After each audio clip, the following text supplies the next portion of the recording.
Kisah Para Rasul pasal 25 ayat 1. 3 hari sesudah tiba di provinsi itu berangkatlah Festus dari Kaisarea ke Yerusalem.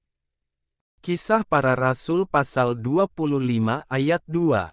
Di situ imam-imam kepala dan orang-orang Yahudi yang terkemuka datang menghadap dia dan menyampaikan dakwaan terhadap Paulus.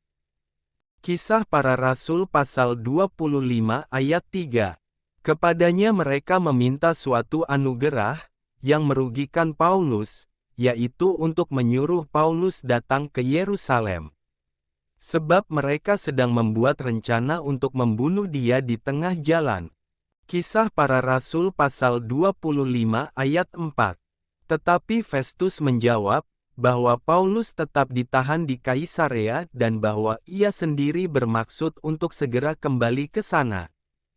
Kisah Para Rasul pasal 25 ayat 5. Katanya, karena itu baiklah orang-orang yang berwenang di antara kamu turut ke sana bersama-sama dengan aku dan mengajukan dakwaan terhadap dia, jika ada kesalahannya. Kisah Para Rasul pasal 25 ayat 6. Festus tinggal tidak lebih daripada 8 atau 10 hari di Yerusalem. Sesudah itu ia pulang ke Kaisarea. Pada keesokan harinya ia mengadakan sidang pengadilan, dan menyuruh menghadapkan Paulus. Kisah Para Rasul pasal 25 ayat 7. Sesudah Paulus tiba di situ, semua orang Yahudi yang datang dari Yerusalem berdiri mengelilinginya dan mereka mengemukakan banyak tuduhan berat terhadap dia yang tidak dapat mereka buktikan. Kisah Para Rasul pasal 25 ayat 8. Sebaliknya Paulus membela diri, katanya, aku sedikit pun tidak bersalah, baik terhadap hukum Taurat orang Yahudi maupun terhadap bait Allah atau terhadap Kaisar. Kisah Para Rasul pasal 25 ayat 9. Tetapi Festus yang hendak mengambil hati orang Yahudi, menjawab Paulus, katanya, apakah engkau bersedia pergi ke Yerusalem, supaya engkau dihakimi di sana di hadapanku tentang perkara ini?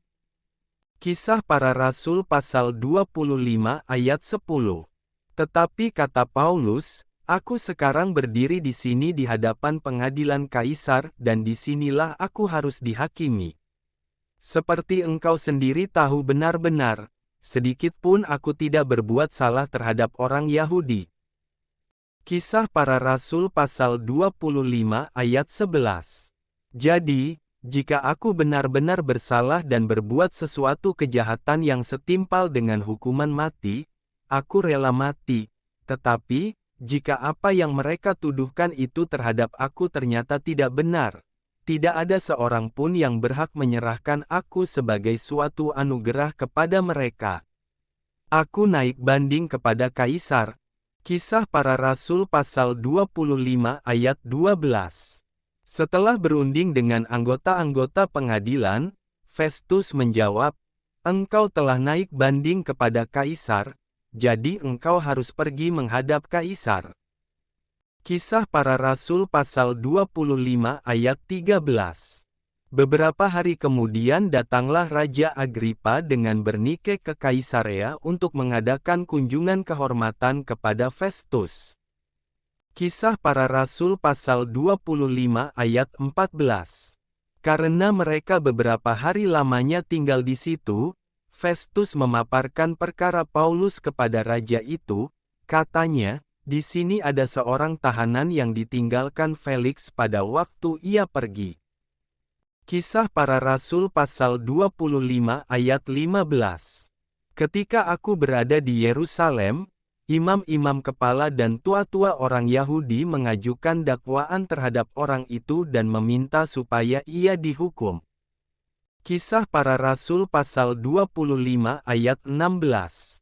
Aku menjawab mereka, bahwa bukanlah kebiasaan pada orang-orang Roma untuk menyerahkan seorang terdakwa sebagai suatu anugerah sebelum ia dihadapkan dengan orang-orang yang menuduhnya dan diberi kesempatan untuk membela diri terhadap tuduhan itu.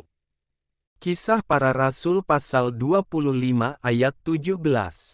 Karena itu mereka turut bersama-sama dengan aku kemari. Pada keesokan harinya aku segera mengadakan sidang pengadilan dan menyuruh menghadapkan orang itu. Kisah Para Rasul pasal 25 ayat 18. Tetapi ketika para pendakwa berdiri di sekelilingnya, mereka tidak mengajukan suatu tuduhan pun tentang perbuatan jahat seperti yang telah aku duga. Kisah Para Rasul pasal 25 ayat 19. Tetapi mereka hanya berselisih paham dengan dia tentang soal-soal agama mereka, dan tentang seorang bernama Yesus, yang sudah mati, sedangkan Paulus katakan dengan pasti, bahwa ia hidup. Kisah Para Rasul pasal 25 ayat 20. Karena aku ragu-ragu bagaimana aku harus memeriksa perkara-perkara seperti itu, aku menanyakan apakah ia mau pergi ke Yerusalem, supaya perkaranya dihakimi di situ.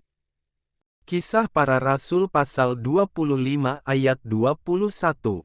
Tetapi Paulus naik banding. Ia minta, supaya ia tinggal dalam tahanan dan menunggu, sampai perkaranya diputuskan oleh Kaisar. Karena itu aku menyuruh menahan dia sampai aku dapat mengirim dia kepada Kaisar. Kisah Para Rasul pasal 25 ayat 22. Kata Agripa kepada Festus, "Aku ingin mendengar orang itu sendiri." Jawab Festus, "Besok engkau akan mendengar dia." Kisah Para Rasul pasal 25 ayat 23. Pada keesokan harinya datanglah Agripa dan Bernike dengan segala kebesaran, dan sesudah mereka masuk ruang pengadilan bersama-sama dengan kepala-kepala pasukan dan orang-orang yang terkemuka dari kota itu, Festus memberi perintah, supaya Paulus dihadapkan. Kisah Para Rasul pasal 25 ayat 24. Festus berkata, "Ya Raja Agripa serta semua yang hadir di sini bersama-sama dengan kami. Lihatlah orang ini, yang dituduh oleh semua orang Yahudi, baik yang di Yerusalem, maupun yang di sini. Mereka telah datang kepadaku dan sambil berteriak-teriak mereka mengatakan, bahwa ia tidak boleh hidup lebih lama." Kisah Para Rasul pasal 25 ayat 25. Tetapi ternyata kepadaku, bahwa ia tidak berbuat sesuatu pun yang setimpal dengan hukuman mati, dan karena ia naik banding kepada Kaisar, aku memutuskan untuk mengirim dia menghadap Kaisar. Kisah Para Rasul pasal 25 ayat 26. Tetapi tidak ada apa-apa yang pasti yang harus kutulis kepada Kaisar tentang dia. Itulah sebabnya aku menghadapkan dia di sini kepada kamu semua, terutama kepadamu, Raja Agripa, supaya, setelah diadakan pemeriksaan, aku dapat menuliskan sesuatu. Kisah Para Rasul pasal 25 ayat 27. Sebab pada hematku tidaklah wajar untuk mengirim seorang tahanan dengan tidak menyatakan tuduhan-tuduhan yang diajukan terhadap dia.